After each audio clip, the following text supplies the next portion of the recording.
السلام عليكم ورحمة الله وبركاته. ازيكم حبايبي، عاملين ايه؟ يا رب تكونوا بخير. هنعمل مع بعض النهاردة صينية سمك بالبرتقال طعمها حكاية. تابعوني لاخر الفيديو شوفوا انا عملتها ازاي. يلا بينا نبدأ مع بعض. الاول انا جبت سمك ماكريل، نضفته كويس جدا وتبلته بليمون وخل، بس هو عصرته جواه ليمون وخل بس. وبعد كده سبته على جنب وجبت صينية دهنتها بمعلقتين زيت. بس انا هغير الصينيه دي لان لقيت الحافه بتاعتها قصيره، فما خدتش الخضار كله والسمك. بعد ما رصيت فيها الخضار نقلتهم في صينيه تانية اكبر شويه، الارتفاع بتاعها بس اعلى يعني. عامه هنحط في القاعده الاولانيه بطاطس هنقطعها شرايح سميكه مش رفيعه، وجزر. كل الخضار ده كان طالع طعمه تحفه.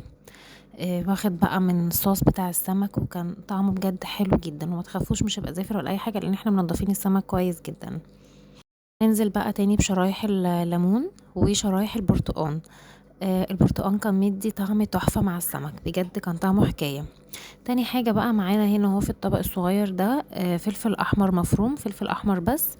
وحطيت عليه معلقة صغيرة من الثوم وجزر مبشور. حطوا بقى الكميات اللي انتوا عايزينها، يعني دي مش هقول لكم فيها كميات، على حسب انتوا بتحبوا الخلطة فيها حاجات قد ايه وعلى حسب انتوا مستخدمين سمك قد ايه. انا حطيت المكونات هي عبارة عن فلفل احمر مطحون او هريسة شطة، توم وجزر وفلفل اخضر وبصل متقطع شرايح رفيعة وطماطم. كل ده هنقلبهم مع بعض كويس جدا، وهنضيف عليهم بقى نص كوباية من عصير الليمون ومعلقة من الخل.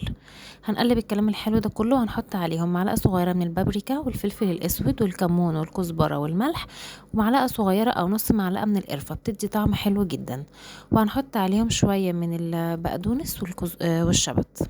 تمام، هنقلب الخلطة دي كويس جدا مع بعض، وهحط عليهم معلقة زيت، بس الكلام ده ما جاتش ما حطيتهاش قدامكم، بس حطيت عليهم معلقة كمان من الزيت.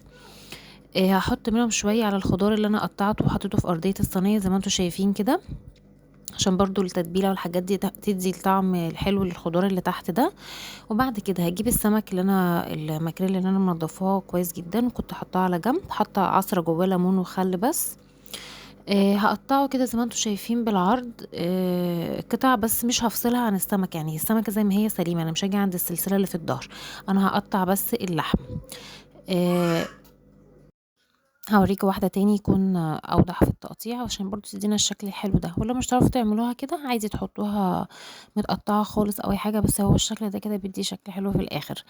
بصوا انا بقطعها يعني بنزل بيها بعيد عن السلسلة بتاعة الظهر، بس بفصل اللحم من اللي هو الحرف بتاع اللحم ده بفصله، وبحشيها بالخلطة اللي احنا عملناها، اللي هي عبارة عن جزر وفلفل وبصل وطماطم وثوم وليمون وخل والتوابل اللي انا قلتلكوا عليها.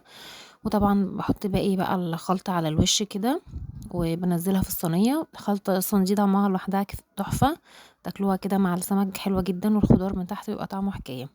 هنقطع بقى شرايح برتقان وهحشيها في السمك في الفتحات اللي انا سايباها في السمك دي زي ما انتم شايفين كده. هدخل فيها شرايح من البرتقان ومعايا برضو كام شرايح كده من الليمون هحطها على الوش، انا بحب صينيه السمك يبقى فيها ليمون كتير. تمام، هدخلها بقى الفرن وهنعمل بقى شويه رز كده بالشبت والبصل طعمهم حلو جدا. هجيب بصلايه افرمها فرم ناعم، مش ناعم قوي يعني عشان ما تتحرقش مننا خالص، وانا هخليها تدي اللون البني دوت عشان تدي معايا لون الرز البني في الاخر. تمام، انا مش بحرقها بس انا بخليها تاخد لون بني. ممكن نحط معاها معلقتين سكر بتدي طعم حلو قوي. انا كان عندي كراميل مكرمله كده وحاطاه في برطمان وبستخدمه في الحلويات او في الاكلات.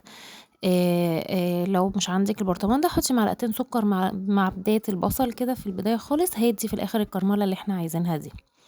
وهحط عليه ميه سخنه واحط على النار، اول ما الميه تتشرب الرز يتشرب الميه، هاجيبه واروح حاطه عليه بقى الايه الشبت اللي انا مقطعاه دوت، بيدي طعم حلو قوي قوي قوي للرز. بس كده هو كان كده خلاص، ناقص له 5 دقايق واطفي عليه. انا حطيت الشبت قبل ما اطفي عليه ب5 دقايق علشان ما يتبلش قوي، وخلاص كده. وكانت صينيه السمك خرجت من الفرن، زودت عليها شرايح برتقان تاني، وغرفنا بقى الطبق زي ما انتم شايفين كده، وحطيت شريحه برتقان البطل معانا النهارده في الاكله، وهحط معاه بقى قطعه السمك زي ما انتم شايفين كده بألف هنا والشفا. بجد كان طعمها حلو قوي، والبرتقان اللي كان مستوي مع السمك كان طعمه تحفه، والخضار اللي كان مستوي معاه برده كان حلو جدا. جربوها بالطريقه دي، متنسوش تقولي رايكم فيها ايه. لو لسه ما اشتركتوش في قناتي ياريت تشتركوا، ولو الفيديو عجبكم متنسوش تحطولي اللايك. بالهنا والشفا.